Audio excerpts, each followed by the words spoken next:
I don't want to drive housing prices down. I want to drive housing prices up for people that own their homes. And they can be assured that's what's going to happen.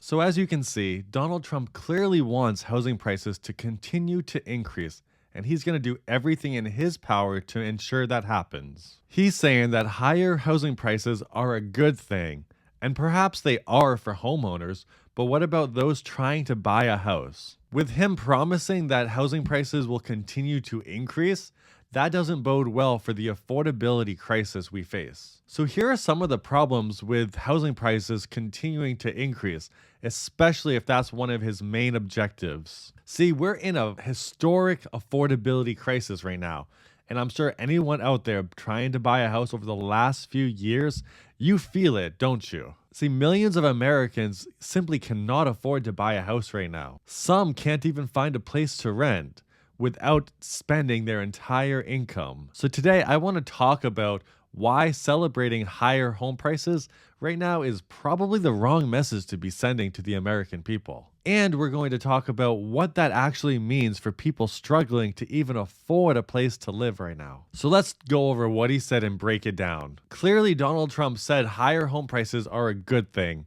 not in the future, not a side effect, but right now. And that's his goal to achieve right now. He didn't just say it once. Over the last few days, Trump has been very clear.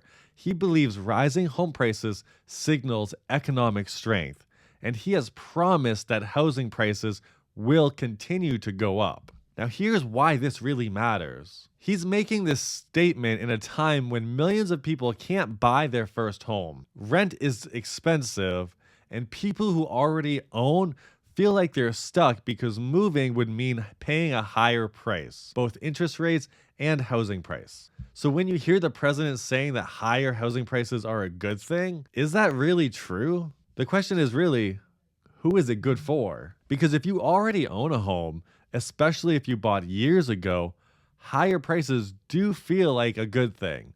Your equity rises, your net worth on paper looks better, and everything just works for you. But here's the problem. If you don't own a house, higher prices don't feel like success. They feel like the door is closing in your face. And that's the tension that this message sends today, because the housing market isn't divided by ideology. It's divided by who can afford now and who already owns a home. And here's the part that most people skip over in this conversation. We're not talking about rising prices in a healthy, well-supplied market.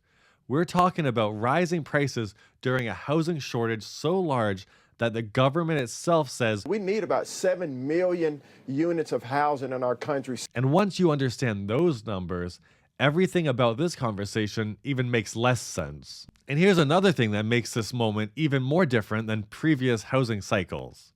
This isn't just a market that's expensive. It's a market where millions of people are completely locked out. First-time homebuyers cannot get in, renters can't save fast enough to buy a house, and even homeowners feel trapped because moving means resetting their mortgage at a much higher interest rate. And this is not happening by accident either. The government itself, through HUD, has acknowledged that the housing is short more than 7 million homes, and that's not a small gap. That's not something prices can work out on their own. That means there simply aren't enough places to live for the number of people who need a home. And when you combine a massive shortage like that with rising demand, prices don't just simply rise because people are thriving. They rise because people are competing for something scarce. And scarcity doesn't create opportunity.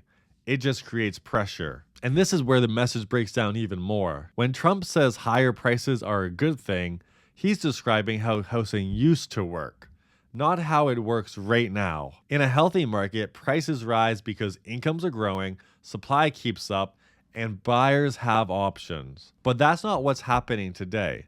Today, prices are rising simply because we haven't built enough homes, supply is restricted, and buyers are forced to stretch further just to compete. That's a completely different situation. And here's another key distinction. Higher prices caused by growth can be positive. Higher prices caused by shortages are simply destructive to the market. They don't signal strength or a healthy market. They signal exclusion in the market. And so if you're trying to buy a house, Higher prices mean that you need a larger down payment, you'll have a higher monthly payment, and more years stuck on the sidelines of getting caught up to others. So when a national leader frames rising prices as a goal without talking about affordability, supply, or how he's going to help first-time buyers, it sends a clear message about who the housing market is actually built for. And right now, that message isn't for the people trying to get in. It's for those who already own a home. So let's be honest about who actually benefits when leaders celebrate these prices. So if you already own a home, great, you have a higher net worth on paper and you have more equity in your home. But if you're trying to sell it, who's going to be able to buy it? That's something you should think about. Imagine when you were trying to buy your first home, how long it took you to save up for a down payment, how difficult it was to find the right home and actually get an accepted offer.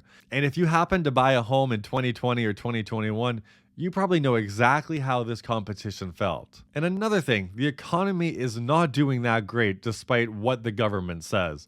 People are getting laid off from their jobs left and right. Amazon just let go of 16,000 workers.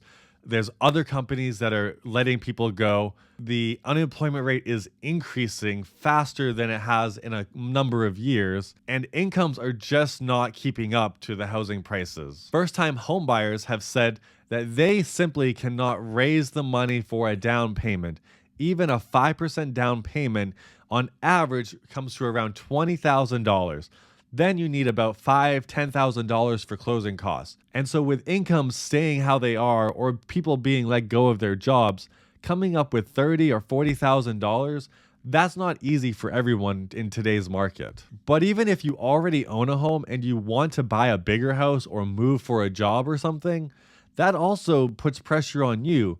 Because yes, you may have more equity, but what if you have a low interest rate from 2020, 2021 timeframe? Well, you'll still have a higher mortgage payment because the house that you're going to buy next is going to cost more.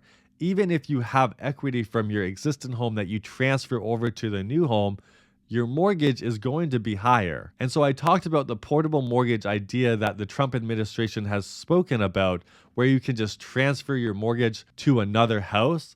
But that has its downfalls as well. But go check that video out to hear about that. And I also created a video that talks about my idea of how you can actually fix the housing market and the lock-in effect. So what do you think? Are rising housing prices a good thing overall right now or not? Let me know down below.